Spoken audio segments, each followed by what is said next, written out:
Hello, I'm Natalie Kenway, editor of ESG Clarity, and welcome to the Green Dream video series where we interview key figures from the responsible investment industry. Today, I'm delighted to be joined by Jennifer Wu, Global Head of Sustainable Investing at Jpmorgan Asset Management. Earlier this year, the group announced it is reinforcing its commitment to sustainable investment through a variety of different measures. Thank you for taking the time to speak to me today, Jennifer. Thank you, Natalie. It's great to be here. Firstly, can you explain what ESG or sustainable investing means to your firm and elaborate on what Jpmorgan Asset Management is doing to enhance its sustainability commitments? Absolutely. We think of ESG as factors that have the ability to impact the long-term growth of companies that we invest in. And the way we use ESG is that based on the financial materiality of these ESG factors, we're able to construct portfolios in such a way that we can generate better risk-adjusted return, as well as generating specific outcomes depending on the sustainability goals that we have for clients who are looking to align their capital to financial goals that they have, as well as sustainability-related outcomes that they're seeking to achieve. So that's how we think about ESG and sustainable investing. And the commitment that we have made is to really ensure that at the beginning, to embed the consideration of financially material ESG factor in all of our actively managed portfolios. So this is really using ESG as a way to generate better return. And on top of that, we are committed to provide our clients with true active ownership type of investment stewardship activities around how we engage with companies on key ESG issues, and also really providing our clients with products and services that best align with what is it that they're seeking to achieve. And something else that I wanted to ask you around those products and services, do you think ESG is a product or a service? Should it be a separate, or do you think ESG should be integrated across an investment manager's process? Yeah, I think that's a really good question. And there needs to be a better definition of what ESG actually is. As I mentioned earlier, to us, ESG is really around data. It's about information, impacting the input and output of a company and how a company is able to generate revenues based on making use of human capital or natural resources, as well as the impact that its goods and services may have on the community and environment. So in a way, ESG is neutral. It's not good or bad, it's just information. So it really depends on what is it that you're trying to do with that piece of information, because some of these information may lead to, say, a adjustment in stock price. Some of these information may actually lead to a downgrade of credit rating. And some of these information may be good news for companies if it's about how they are investing in R&D for green technology, for example. So it really depends on what your investment objective is, i.e. are you only looking for ESG information that can impact cash flow because your objective is to use ESG to generate return? Or are you using ESG as a way to identify companies that don't align with your values, and in such a way you use ESG as criteria to screen out certain companies and sectors that you don't like? So it really depends on what you do. I don't think people truly understand the difference sometimes between ESG data versus the way you use ESG. But as a matter of fact, you could use ESG to achieve multiple objectives. What do you think still needs to be done around education and clarity on the topic of sustainable investments? We have lots of different labels and definitions. It's a bit of a minefield out there. What can we do to improve? It's a great question. I think there needs to be much better communication with the investor groups. So I think the first thing we need to think about and do a much better job at communicating is really around these different definitions, right? Clarity on definition. ESG integration means integrating ESG factors to generate better risk-adjusted return.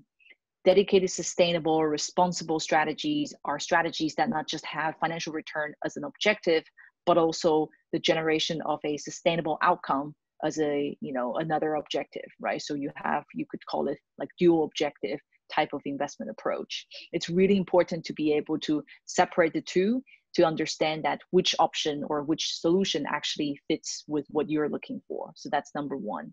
I think the second thing really is around, the recognition of what ESG actually is. Like I mentioned earlier, ESG at the end of the day is neutral. It's just data and information, and it's up to you to decide what you want to do with that, to either generate return only or to generate both return and sustainable outcomes.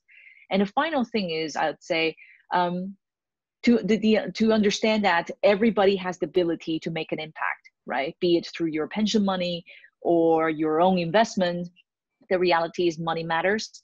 And by way of investing in companies, you could actually use that to create the kind of positive impact that you want onto the environment and the society. So it's really important to understand that. Do you think the debate around sacrificing returns for responsible investments has gone away, or do you think there's still a lot more work to be done there? As a matter of fact, I think the pandemic that we are living through right now is actually a very good example, because it just shows how ESG is able to generate return. What we have seen, for instance, companies that have done a much better job at human capital management, they have proven to be much more resilient coming out of this crisis, right? They were a lot quicker in effectively being flexible and allowing and supporting their employees to be able to work from home or from other remote locations. So in a way, I think this pandemic has really accelerated the ESG agenda, so such that we're not just focusing on the traditional governance factors, which we all know have impact on financial performance. And also in the last few years, the focus on environmental issues. Now I think the spotlight on G really, brings to light that how ES&G as a whole can impact financial performance if you don't look at it. So to us, I think financially material ESG factors and the incorporation of that is no longer optional, because without considering these factors, you would actually potentially end up losing return as opposed to, generating alpha. And could you talk a bit more about Jpmorgan Asset Management and the progress that you have made from an ESG perspective? What any recent products that they've brought to the market, or recent stances taken on ESG issues? So like I mentioned earlier, for us, ESG integration is really important. So we have just achieved to embed the ESG consideration across all of our actively managed portfolios. And that is really from the way our research analyst looks at companies to how our portfolio managers thinks about doing buy and sell decisions, as well as risk management and documentation, right? So ESG is in every part of that consideration. And when I say that, these are financially material ESG factors. So that's a huge commitment that the firm has made to ensure that, as of now, about $1.9 trillion of AU asset under management is considered as ESG integrated. And that shows our commitment around how, these are issues that truly matter. And we believe by investing in research and data, we can actually generate better return for our clients. The other thing I mentioned is really around, working with the companies that we invest in on the most important set of ESG issues. We're a long-term investor. Many of our clients, they have very long-term investment horizon. So we have the benefit of, working with these companies and then work on issues that may take years to improve, be it around decarbonizing their business operation or changing their human capital practices, as well as long-term capital allocation.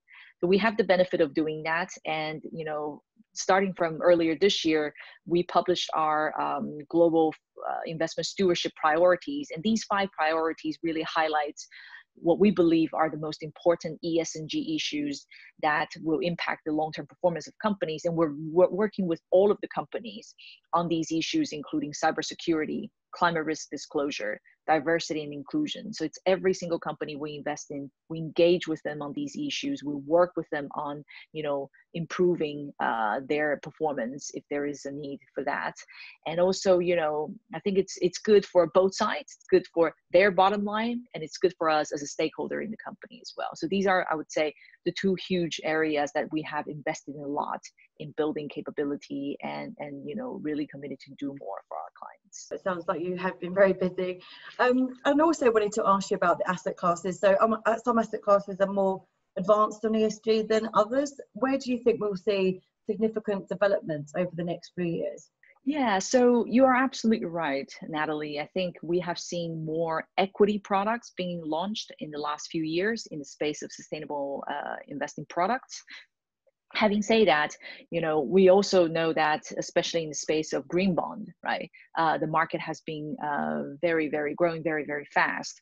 So as a matter of fact, I think there is going to be more products in the equity space because, there is increasing demand for impact type of products, if you like, moving away from just products that apply only a certain set of screens. So moving to more impact and proactive management. Also on the fixed income side, I think we're expecting to see, acceleration in product innovation. So it's not just about green bond, but the growth of sustainable bond fund could be very interesting because it's not just about using proceeds to finance green projects, but can you actually invest in companies that are raising debt so that they can do a better job at decarbonizing their portfolio, their business operations, and also like solving for other social issues, which is not just climate. So I think there's going to be a lot more product innovation in the fixed income space around the topic of sustainability. And how do you anticipate sustainable investing will evolve over the next decade in terms of its impact on different portfolios? How do you think that it will reshape portfolios? I think we're really at the starting point of what I call ESG research. If you think back 2 years ago, the bulk of the focus is around, applying exclusion screens to portfolios in order to generate a specific sustainable outcome. Whereas now we have much better access to these ESG information, such that we can use these pieces of information to do a better job at screening companies or excluding certain sectors based on what we believe is value additive or not, right? So I think around ESG data, there really is a lot more that we can expect from not just tapping into what companies published, but also alternative data sets that we are getting more and more access to make use of these type of data, such that we can get a better idea of the future performance of a company, right? So it could be around looking at social media, news, annual reports, sentiment expressed by senior management in their annual report at their annual meetings. You could take all of that and build that into a kind of a forward-looking signal that tells you a bit more about the potential future performance on ESG for a company. So I think on the data side, there's going to be a lot more to come. And then also, I think there is just greater appreciation of how these ESG issues are not something that will only impact performance, say, 30 years from today. But as a matter of fact, their financial materiality is much nearer than what we had expected, right? It's not just about climate, right? We all know that climate change has an impact on portfolio valuations through the legs of physical, but also more and more on transition, given all the new policies and regulations in place, but also on human capital management, diversity and inclusion, right?